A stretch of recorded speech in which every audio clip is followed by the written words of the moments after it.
has issued a flash flood warning for northwestern Franklin County in south-central Illinois, southwestern Jefferson County in south-central Illinois, eastern Perry County in south-central Illinois, until 11:30 p.m.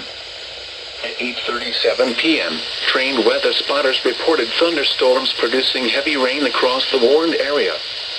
Between 1 and 2 inches of rain have fallen. Additional rainfall amounts up to 0.5 inches are possible in the warned area. Flash flooding is already occurring.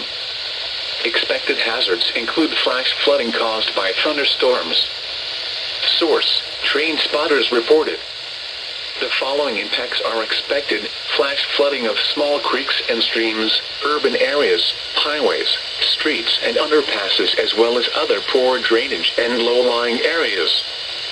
Some locations that will experience flash flooding include Benton, New Croyne, Pinckneyville, Christopher, Grand Lake area, Cesar, Valier, West City, Tamaroa, Ina, North City, Buckner, Ewing, Nathan and St. John's. Repeating, a flash flood warning has been issued until 11:30 p.m. for the following counties in Illinois: Franklin and Perry,